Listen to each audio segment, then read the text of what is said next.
The monstrous figure crawled out of the mirror and lay down on the bed with them. It took its turn in their sleep. While Angela dreamt that she was sleeping with her husband was having the exact same dream. When they woke up, they discovered that their bed was soaked with water and covered with sand. It was as if someone had emptied a bucket full of water and sand onto their mattress. They also noticed that the mirror was dripping with water. Let's go back to the beginning. How did it all start? Angela and her husband were dancing to their favorite love song at their wedding reception when suddenly the DJ cut the music. Frustrated, they turned around to understand what could possibly interrupt this precious moment. Chef MDA is in the room, the DJ excitedly announced.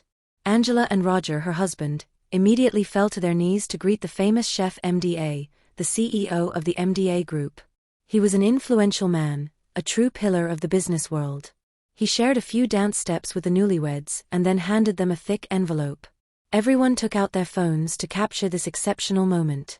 Roger, who was an employee in one of MDA's companies, couldn't believe it. He had already heard that Chef MDA sometimes chose a random employee to honor, but he never imagined being the lucky one. "Thank you, sir, thank you infinitely," Roger and Angela repeated, accompanying him to his convoy before he drove away. Chef MDA's visit made their wedding the event everyone was talking about. Many began to dream of such an honor for their own ceremony. Angela and Roger couldn't wait any longer to open the envelope. They hurriedly left the reception hall and ran to their car. When she opened the envelope, Angela let out a scream so powerful that her voice broke. Inside was a large sum of cash, 2 solid gold bracelets, a brand new car key, and to top it all off, a key granting access to the presidential lounge of the MDA Group's 5-star hotel, located in the capital. The envelope also contained 2 business-class plane tickets to the capital where the hotel was located. He had just received a month of all-expenses-paid vacation in one of the country's most luxurious hotels. Angela, who had never left her town, couldn't believe it. Roger even received an email from his superior officially announcing his leave. "You are lucky to have been chosen by the boss." A few days later, they left for their honeymoon. Upon their arrival at the hotel, while Angela marveled and greeted all the staff and passers-by, Roger kept taking photos and filming the place. "They are here, sir." A man in a black suit and tinted glasses, stationed at the hotel entrance, reported to Chef MDA. "Keep me updated in real time, and remember, they must not leave." The chef was talking to his personal spiritual advisor, an entity that was not even human yet always dressed in a suit. "This room is magnificent," Angela exclaimed, amazed.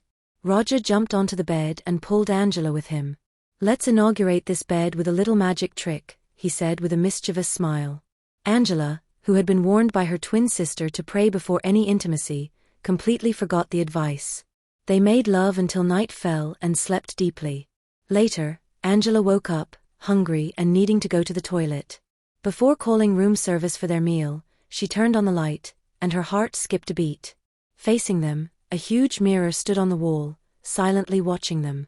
This vision terrified her. She felt like someone was watching her from the mirror. Roger, she whispered, tapping her husband. "This mirror wasn't here yesterday when we arrived." Roger looked around and felt a shiver run through him. "You're right. I don't think I noticed it either, but don't worry, I have an idea." He took one of the bed sheets and completely covered the mirror. "Is that better?" Angela sighed with relief. After dinner and enjoying the evening, they fell asleep peacefully. At midnight, a gigantic formless being, with horns and a long tail, crawled out of the mirror.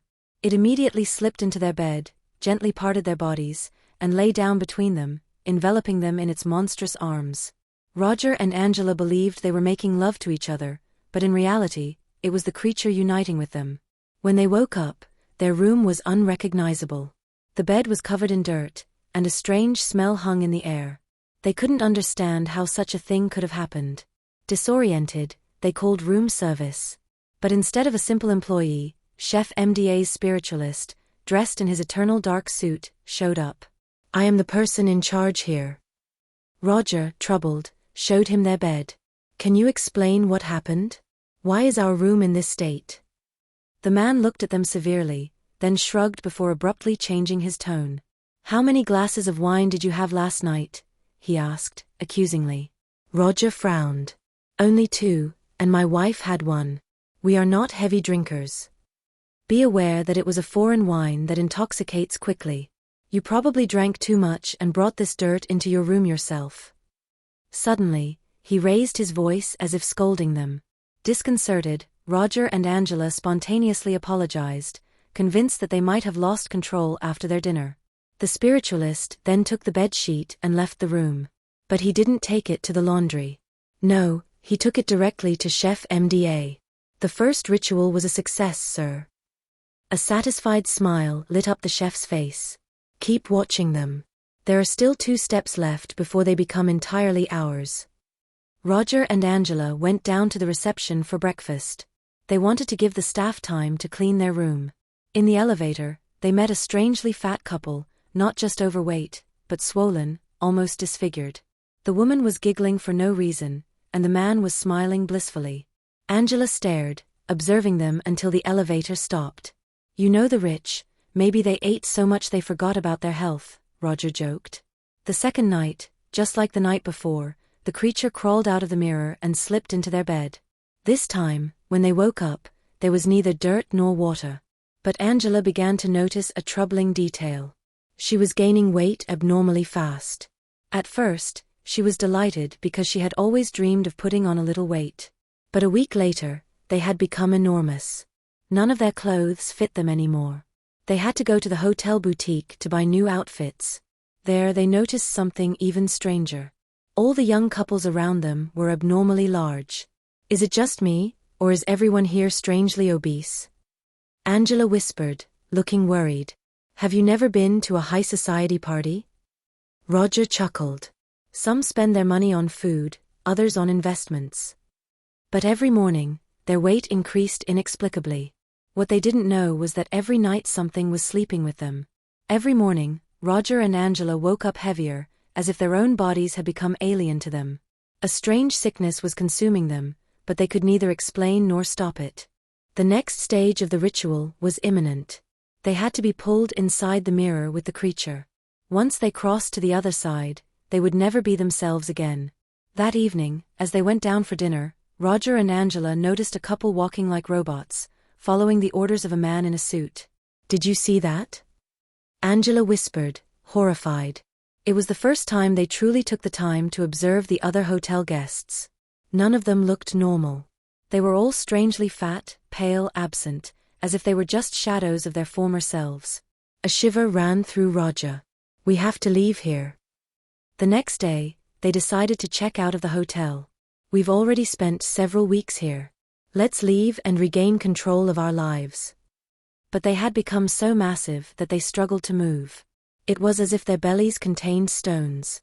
In a final effort, they managed to reach the hotel door. A violent blow, and everything went black.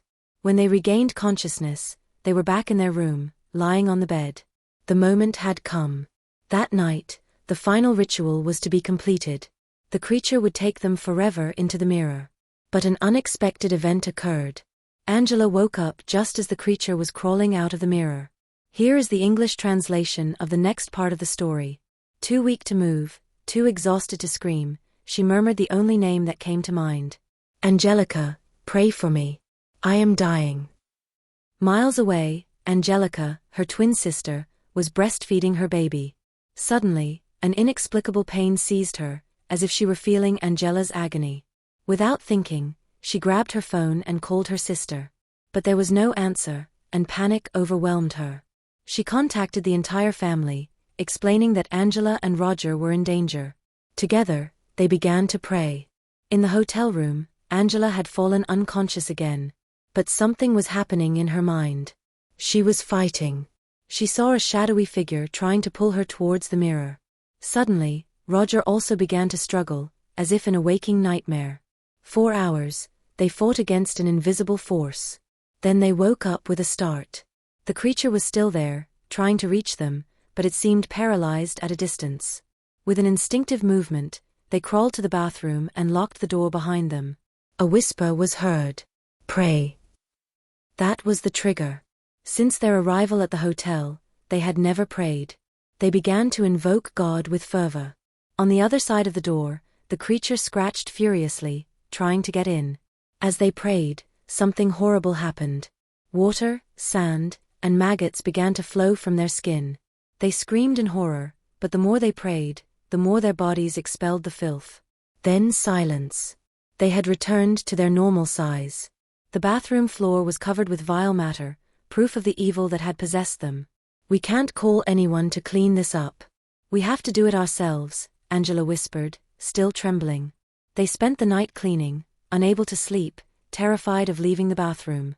The next morning, when they finally dared to come out, the mirror was gone. They looked at each other. They had narrowly escaped the irreversible. But the nightmare wasn't over. Roger picked up his phone to call his brother. No connection. It was as if they had been cut off from the world. Meanwhile, Angelica kept trying to call Angela. Finally, the line connected. "Angie, finally, are you okay?" But to her surprise, her sister answered coldly. "I told you not to call me." "I just wanted to make sure you were all right," Angelica murmured. Then she hung up. Angelica was relieved to hear her twin sister's voice on the phone. But it wasn't Angela, it was Chef MDA's doing. He and his accomplices were manipulating everything, even going so far as to post magnificent honeymoon photos on Angela and Roger's social media. While everyone cheered their blessing, the newlyweds were fighting for their lives.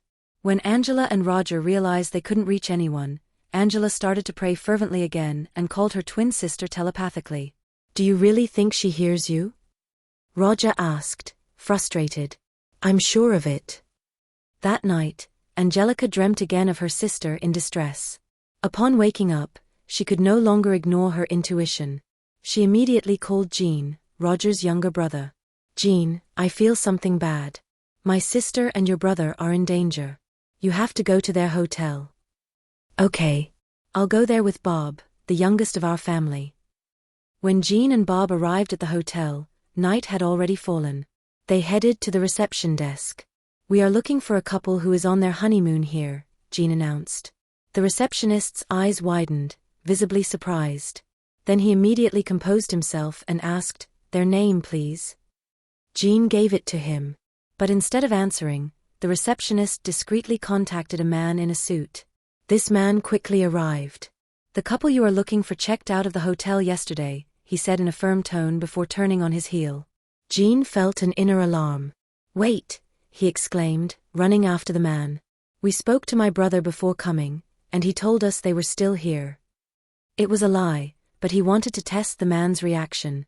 The man in the suit stopped, turned slowly, and stated, "Then call them now and ask them where they are." Jean, who had been trying to reach Roger since his arrival, tried one last time.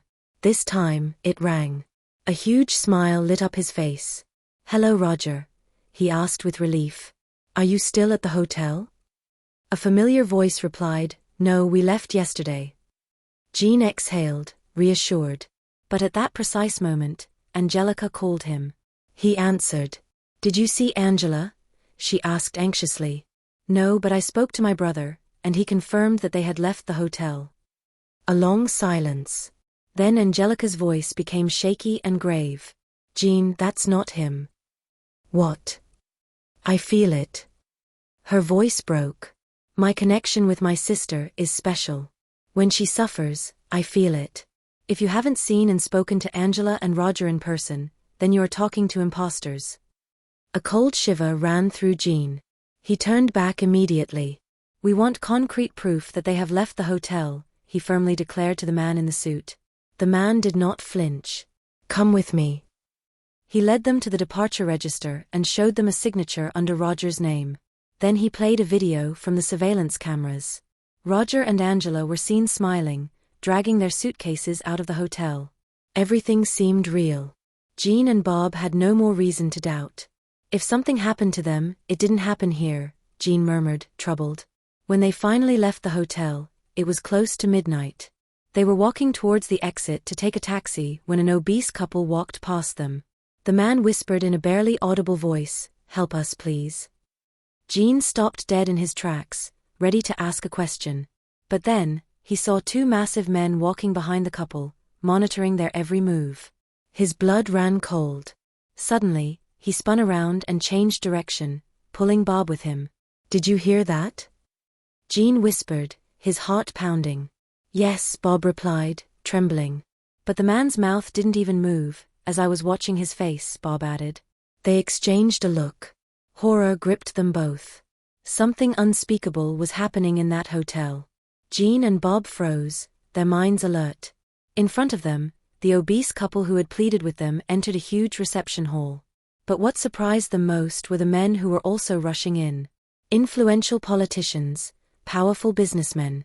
All seemed to be part of a secret circle. And most importantly, they were not alone. Men and women swollen to the extreme, as if filled with water or excess flesh, advanced slowly, like sheep led to the slaughterhouse.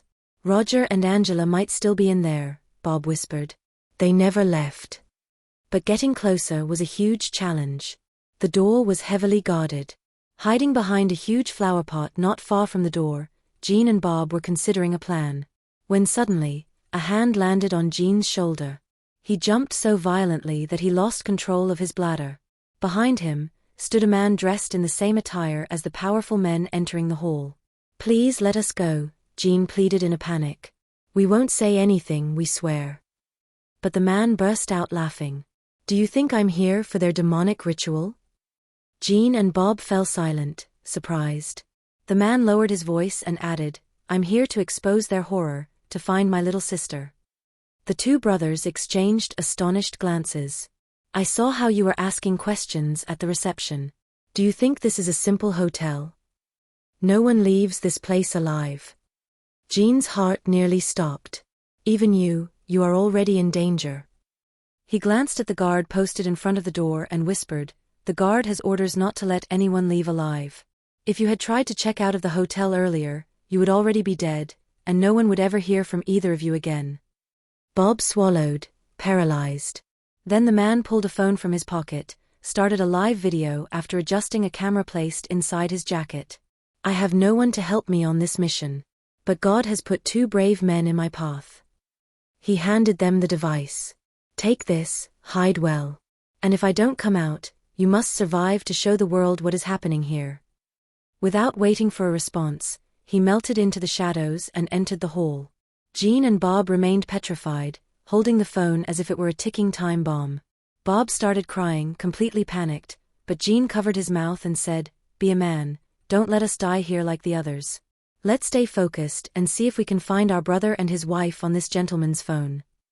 On the screen, the immense hall was revealed through the hidden camera of the infiltrated man. He was greeting guests, shaking hands. Then he sat down at a table and made a subtle movement with his head. The entire interior of the hall was captured, and what Jean and Bob saw froze them to the bone. The swollen men and women advanced one by one toward a huge white bowl placed on the floor. Then they opened their mouths wide. Water, sand, and a strange viscous matter flowed out of their bodies until they were completely dried out. Then they collapsed. Dead. Bob clapped a hand over his mouth to keep from screaming. On the screen, the infiltrated man held back a gag for several minutes. Then something even more terrifying happened. The powerful old men in the hall began to undress. Slowly, they lined up in front of the large white bowl, and one after another, they plunged into it. The change was immediate. Their bodies firmed up, their wrinkles disappeared, they became younger. The others started applauding.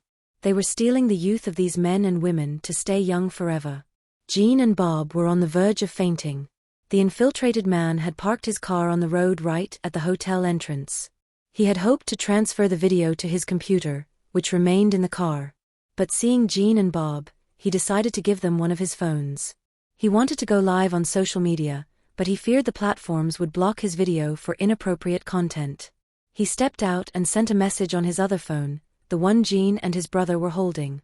The message said, I think they've discovered that I'm not one of them because I'm neither old, nor weak, nor sick like them. All the men here are on the verge of death, but they regenerate thanks to the young people they kidnap. I will try to get out, but if I don't come back, you must flee and reveal the truth to the world. My sister's death must not be in vain. She disappeared in this hotel 3 years ago. I have spent these 3 years searching for the truth. Now, it's up to you to expose them. Send this video to the right people before they catch you. I don't know how you will manage to escape. Suddenly, the camera screen went black. The man had been captured. He's caught. He's caught, Bob stammered, panic gripping his stomach. Their breathing quickened. Without thinking, they darted through the tall garden flowers, crying with fear and despair. "Let's send the video to Angelica," Bob cried out. They hid behind a dense bush and typed a detailed message to Angelica about everything that was happening. Once the video was sent, they turned off their phone and collapsed onto the ground, breathless. "We might have a better chance of escaping now than during the day," Bob whispered tearfully. "I don't want to die here." Gene clenched his teeth. "Then let's go." They got up and ran toward a dark area of the Grand Hotel grounds. There they hoped to find a way to climb the high fence, but as they desperately searched for a way out, a scream tore through the night. Voices were begging for help, and they were quickly approaching the exit.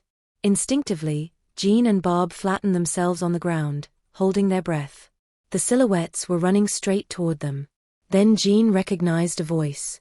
Here is the English translation of the final part of the story. The Hotel Where No One Ever Leaves Alive. The Stories of Folktales by Africa. Roger. Bob raised his head. "Roger. Angela." The fugitives stopped abruptly, but this shout was a fatal mistake. In a second, the men pursuing them looked up. They had spotted them. An order cracked through the air. In a fraction of a second, Gene and Bob were both captured, crying like children after seeing what was being inflicted on people in that hotel. Roger, also terrified for his life and his wife's, begged for their release. They were all taken to a huge basement and locked in separate cages. Apparently, the rejuvenated old men came to this basement to witness a spectacle. This spectacle pitted their formless creature against their captives. The creature, which could access all the hotel rooms through a mysterious passage, a mirror, lived in this basement. It could take any form, that of a man or a woman. The man in the suit, the one who played the role of the hotel manager, was in reality just one of the forms the creature could assume. Roger and Angela began to scream. Their harrowing cries echoed throughout the room. Immediately, the creature rushed forward to shred Angela, irritated by her powerful scream. But as it approached, it couldn't touch her. It was as if Angela were a blazing furnace. The more the creature tried to get closer, the more it let out howls of pain. The monster recoiled, burned by an invisible force. The old men stood up, panicked. "Why can't she attack her?" one of them hissed. The monster tried again, but each attempt wrung howls from it. On the other side, after receiving the video, Angelica went to an orphanage she and her sister used to visit every month. There, she told the children what was happening. While her loved ones were in danger, the orphans, instead of enjoying their morning sleep, knelt down and began to pray fervently for them. Their tears and supplications reached the heavens, which intervened to defend those who had always cared for them. Thus, when the creature rushed at Angela to shred her, prayers rose from all sides to protect her.